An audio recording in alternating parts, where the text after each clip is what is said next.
तो फाइनल दोस्तों, आज के सेक्शन में मैं उस टॉपिक के बारे में डिस्कस करने वाले हैं जो बेल्ट्रॉन में के एग्ज़ाम में पूछा गया है। तो दोस्तों, आप सभी लोग इसे अच्छे तरह से देखेंगे क्योंकि बेल्ट्रॉन में जितने भी क्वेश्चन पूछे गए हैं वो सारे क्वेश्चन का यहाँ पे आंसर सॉल्व होने वाला है। तो इस टॉपिक को आप लोग ध्यान से देखिएगा और किसका आंसर क्या होगा उसको अच्छे तरह से देखिएगा। सबसे पहले यहाँ पे लिखा गया है कि एम एस पावर पॉइंट में स्लाइड के डैश तत्वों में स्लाइड की मुख्य सामग्री होती है। ये जो क्वेश्चन है ये पावर पॉइंट से है, क्योंकि जब भी हम विन के साथ आर बटन प्रेस करते हैं और यहाँ पे पावर लिखेंगे, पावर पॉइंट है, जैसे इंटर बटन प्रेस करेंगे तो पॉइंट ओपन हो जाता है। और हम यहाँ से ब्लैंक परसिस्टेंशन के नाम से जो ब्लैंक लिखा गया है उस पर क्लिक करेंगे तो यहाँ पे पूरे के पूरे डेटा यहाँ से ओपन हो जाएगा। सबसे पहले यहाँ पे हम क्वेश्चन देखते हैं कि एम एस पावर पॉइंट में स्लाइड के तत्वों में स्लाइड की मुख्य सामग्री क्या होता है? टाइटल होता है। ठीक है, तो इसका आंसर आप क्या दीजिएगा? टाइटल दीजिएगा। थोड़ा सा डाउन में आते हैं और नेक्स्ट क्वेश्चन है कि डैश पूरे प्रोग्राम के होम रीडेबल मानव पठनीय स्रोत के कोड के लैंग्वेज भाषा कोड में बदला जा सकता है। तो इसका आप लोग याद कर लीजिएगा, कंपाइलर लगा। नेक्स्ट है असेंबली भाषा डैश कोड का प्रयोग होता है। असेंबली भाषा डैश कोड का प्रयोग होता है, तो इसको याद कर लीजिएगा, निमोनिक से याद कर लीजिएगा। नेक्स्ट क्वेश्चन क्या है? माइक्रोसॉफ्ट वर्ड में पैराग्राफ में डैश बटन का क्या दर्शाता है? देखिए, एक होता है लेफ्ट होता है, एक सेंटर होता है, एक राइट होता है। ठीक है, तो ये क्या होता है? Text right. ये किसका लोगो है? ये राइट का लोगो है। सबसे पहले हम विन के सारे बटन जब प्रेस करते हैं और हम यहाँ से विन वर्ड को टाइप करेंगे तो क्या होगा? एम एस वर्ड ओपन हो जाएगा, माइक्रोसॉफ्ट वर्ड। इसमें अच्छे तरह से देखिएगा, हम ब्लैंक पर क्लिक करके देखिए यहाँ पे क्या चीज़ का लोगो है? लेफ्ट का लोगो है। ये क्या चीज़ का लोगो है? तो लेफ्ट का। इसे हम क्लोज कर लेते हैं, एक मिनट चलिए। ये जो लोगो है आपका लेफ्ट का लोगो है और ये जो लोगो है आपका सेंटर का लोगो है। कर्सर ले जाइएगा, खुद बता देगा कि किसका कौन सा लोगो है। ठीक है, तो ये जो लोगो है आपका सेंटर का लोगो है और ये जो लोगो है राइट का लोगो है, अलाइन टेक्स्ट टू राइट। तो इसका आंसर क्या होगा आपका? तो इसका आंसर राइट होगा, क्योंकि ये जो लोगो है ना राइट को दर्शाता है। ये answer align text to right.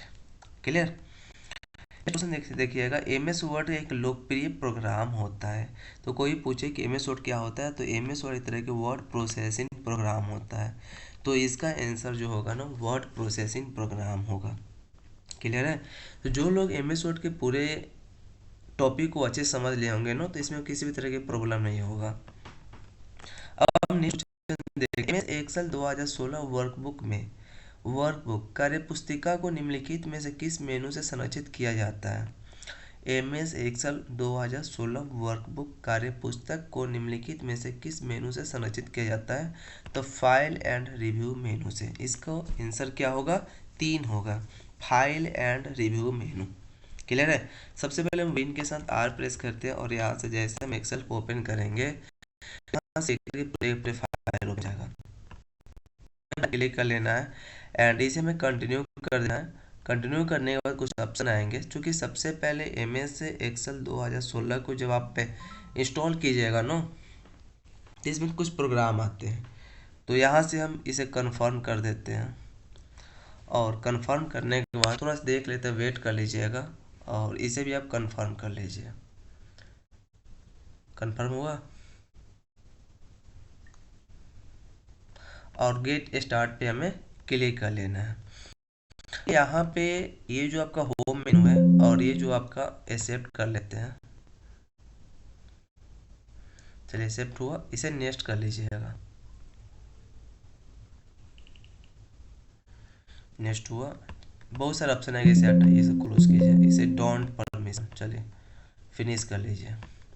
तो ये आपका एक्सेल का फाइल है। जब भी एक्सेल ओपन होगा तो ये होम मेनू होता है और ये इंसर्ट मेनू, तो होम होगा और रिव्यू होगा। चलिए हम नेक्स्ट क्वेश्चन देखते हैं कि next question M S PowerPoint क्या लिखा गया? एम एस पावर पॉइंट में स्लाइड को व्यवस्थित करना, स्थानांतरित करना या कॉपी करने के लिए किस क्षेत्र का प्रयोग किया जाता है?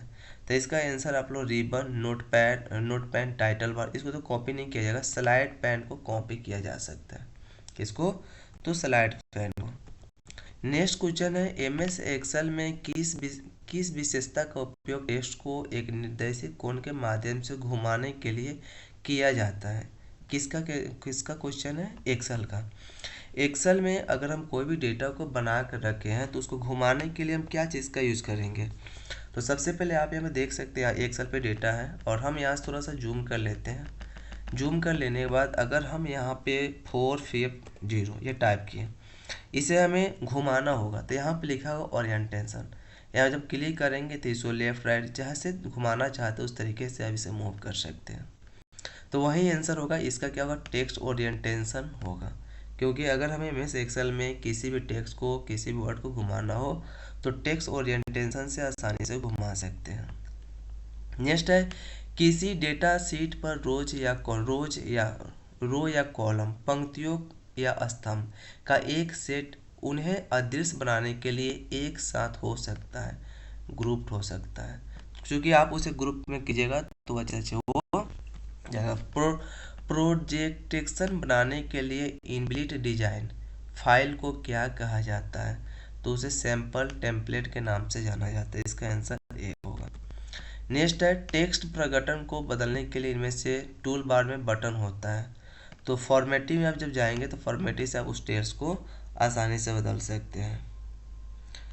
चलिए नेक्स्ट हम क्वेश्चन देखते हैं कि next question, MS power point में प्रोजेक्टेशन को राइट लिखना और डिजाइन करने के लिए किस व्यू का प्रयोग किया जाता है? एमएस पावर पॉइंट में प्रोजेक्शन को राइट लिखना या डिजाइन करने के लिए तो slide shorter, notes, slide show, normal, तो नॉर्मल का यूज़ किया जाएगा। नेक्स्ट है, एमएस वर्ड में फाइल विकल्प किस टैब पर होता है? फाइंड। तो देखिए सबसे पहले हम एमएस वर्ड ओपन किए और एमएस वर्ड में आपको देखना है कि फाइंड ऑप्शन कहाँ पर रहता है। विन के साथ आर और विन वर्ड को यहाँ पे टाइप कर लेना है और जैसे हम विन वर्ड को टाइप करें तो यहाँ से विन वर्ड ओपन हो जाएगा। हमें ब्लैंक पर क्लिक कर लेना है। ब्लैंक पर क्लिक कर लेने के बाद फाइंड ऑप्शन देखिए कहाँ पे है, फाइंड ऑप्शन है। तो ये फाइंड ऑप्शन आपका कहाँ पे है? तो होम मेनू के अंदर ये एडिटिंग ग्रुप में है फाइंड ऑप्शन। तो जैसे हम यहाँ पे क्या लिखा गया, होम, मेलिंग, व्यू, रिव्यू, तो इसका आंसर क्या होगा? होम, क्योंकि होम मेनू के अंदर में फाइंड ऑप्शन आता है। नेक्स्ट है, डैश मानक फोन लाइन और मोडम का प्रयोग करके कंप्यूटर और आईएसपी के बीच स्थापित अस्थायी और ऑन डिमांड होता है, डायल अप एक्सेस होता है। याद कर लीजिए उसको, डायल एक्सेस। निम्नलिखित में से कौन सा कंप्यूटर की विशेषता नहीं है? तो मेमोरी की तरह कंप्यूटर होता है, शुद्धता, स्पीड का कंप्यूटर होता है, जज्बाता कोई कंप्यूटर की विशेषता नहीं होता है। इसीलिए इसका जो करेंट आंसर होगा वो क्या होगा? जज्बात होगा। चलिए नेक्स्ट क्वेश्चन हम पढ़ते हैं। नेक्स्ट क्वेश्चन क्या है, निम्नलिखित में से कौन सा बटन एप्लीकेशन विंडो को बड़ा करता है? एप्लीकेशन विंडोज को सपोर्ट, मान लीजिए कि हम इस एक्सेल वाला एप्लीकेशन का यूज कर रहे हैं, ये माइनस होता है जहाँ से हम कोई भी डेटा को छुपा सकते हैं, ठीक है। तो हम माइनस वालों को मिनिमाइज के नाम से जाना जाता है और क्लोज, रीस्टोर। अब यहाँ पे क्लोज से क्या होता है? हम डेटा को क्लोज कर सकते हैं, ठीक है। रीस्टोर से छोटा कर सकते हैं, मैक्सिमाइज से क्या कर सकते हैं? बड़ा कर सकते हैं। तो इसका आंसर क्या होगा? मैक्सिमाइज। क्योंकि अगर निम्नलिखित में से कौन सा बटन एप्लीकेशन विंडो को बड़ा कर सकता है तो मैक्सिमाइज जो होता है ना एप्लीकेशन विंडोज को बड़ा कर सकते हैं। क्योंकि अगर आप यहाँ पे मिनिमाइज होता है, ये रेस्ट छोटा कीजिए, रेस्ट बड़ा कीजिए, मैक्सिमाइज, तो ये बड़ा कर रहे हैं तो मैक्सिमाइज आंसर होगा। इसका आंसर क्या होगा? मैक्सिमाइज होगा। अगर कोई पूछे कुछ छुपा सकते हैं तो मिनिमाइज, छोटा कर सकते हैं तो रेस्टोर, क्लोज बंद कर सकते हैं तो क्लोज ऑप्शन दीजिए। लिखा गया है, डैश में मेल मर्ज डॉक्यूमेंट में डाले जाने वाला सटीक जानकारी होता है तो उसको हम बोलते हैं डाटा स्रोत। क्या बोलेंगे? तो उसका जो करेंट आंसर होगा ना वह डाटा स्रोत होगा। तो याद कीजिएगा कि आप इसका करेंट आंसर क्या देंगे? डाटा स्रोत देंगे। नेक्स्ट क्वेश्चन देखते हैं, डैश रिबन माइक्रोसॉफ्ट ऑफिस को डिस्प्ले प्रदर्शित करने और मिनिमाइज छोटा करने के लिए किस कॉम्बिनेशन कुंजी का प्रयोग करते हैं। यानी अगर हम कोई भी डेटा बना रहे हैं माइक्रोसॉफ्ट ऑफिस में उसे छोटा करने के लिए कंट्रोल के साथ 1, जैसे माइक्रोसॉफ्ट